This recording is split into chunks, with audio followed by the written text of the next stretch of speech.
Well, the Albanese government is trying to save the climate, save the world, save the planet by destroying natural landscapes. And someone that knows this all too well is environmentalist and photographer Steve Nowakowski. Steve, great to finally get you on Outsiders. We've tried and failed a few times. You were about to come on the other day, and then Donald Trump went and got assassinated, or an attempted assassination halfway through, which threw our plans out. Yeah, I got trumped by Trump. You did indeed, Steve. So great to have you here. Now, you are you have very firm environmental beliefs. Happy to hear those. Your concern is, well, I don't want to paraphrase you. Tell us, you're concerned about windmills, wind turbines, and so on, renewables technology, what it's doing to your precious rainforests. Yeah, well, it's just not to rainforests, but it's to high biodiversity forests right across Australia, really, but more so in Queensland, because I live in Queensland. I've also got a background in cartography, which is map making. So I've been mapping what has been going on and what is planned in terms of this renewable rollout. But I'll just go back a step. I was actually very supportive of industrial scale renewables up until about 6 years ago. And I observed the construction, and I was actually engaged in some of the photography and documentation of the construction of the very first industrial wind farm here in Queensland.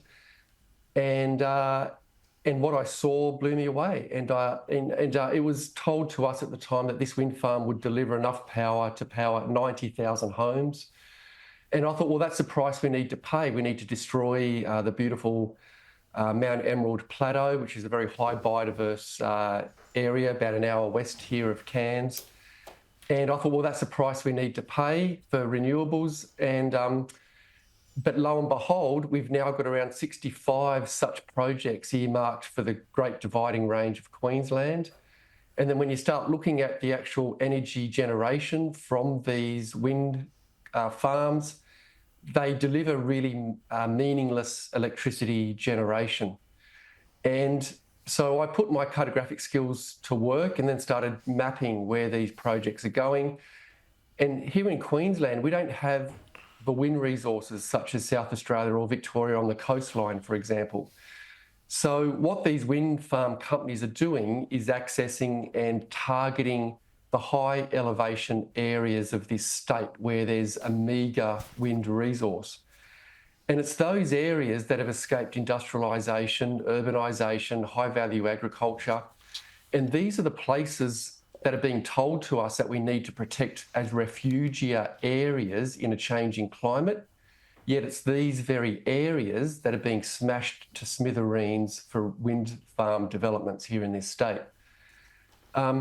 So I've mapped around 3,365 turbines proposed for Queensland at various stages of the approval process. And that's going to deliver about 22 gigawatt of nameplate capacity. Now, what I discovered with Mount Emerald is that only ran at 18.1% capacity factor for the year of 2022. So we've got really dismal wind resources. So what that means is that those 3,365 turbines would only deliver, say, 5 gigawatt of capacity factor. So that number will need to be tripled to keep the lights on in summer if the wind is blowing. So it's completely, I don't think Australians are aware of the scale of the task at hand to try to achieve these targets that the government is talking about. Oh, and we're seeing from your images and what you've just described, beautiful natural habitat being destroyed so we can put up these wind farms.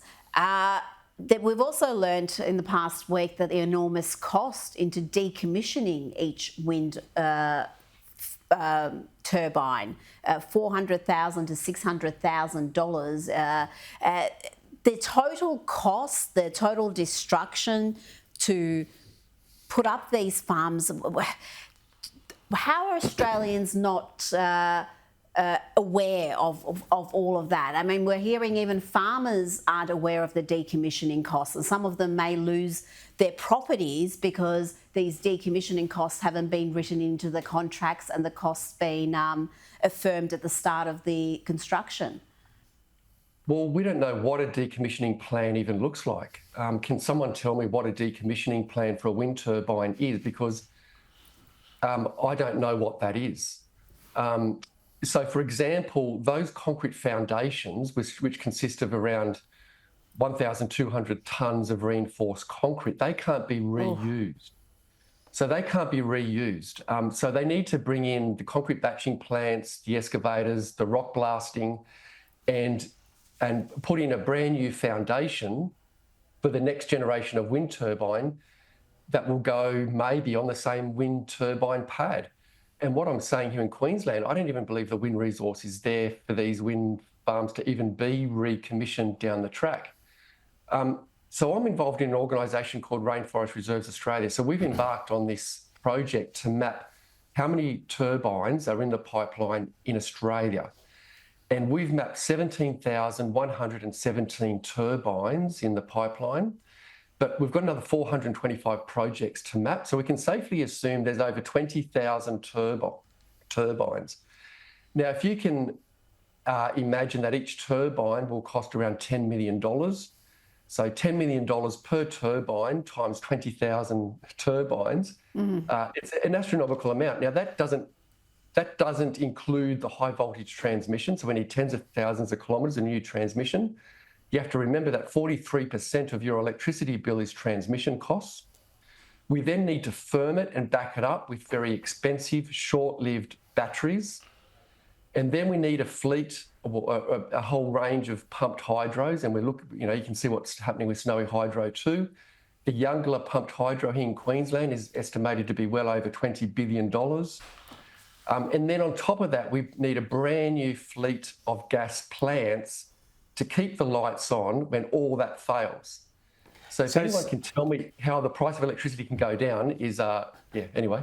No, I think that's a great point. Just finally, Steve, what really infuriates me is that so many people like yourself love the Australian environment, love the rainforest, love the bush, want to protect it, love going there for walks or holidays or whatever, and are desperate to keep our natural Australia. And they believe they've been sold the lie that we are preserving all this by going into renewables. But you're saying, and you, with your love of the environment, what do you say to those people who love the Australian environment? Are they being hoodwinked by this renewables push? Oh, completely hoodwinked. The renewables are the antithesis of biodiversity protection. This is not climate action, but this is actually biodiversity vandalism. And I've come to the conclusion, I had to put all my ideology aside and look at what needs to be done. And nuclear is the no-brainer. It's the silver bullet that we require. And I firmly believe that by simply swapping out retiring coal plants with nuclear for like, that's the cheapest, the easiest solution. And we can meet our targets that way.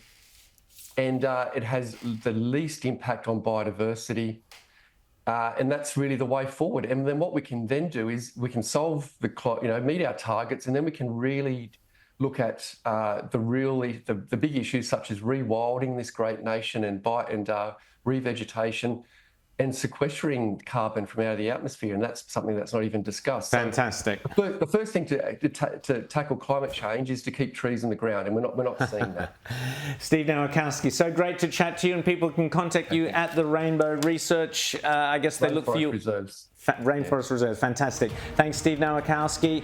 Great to chat to you finally.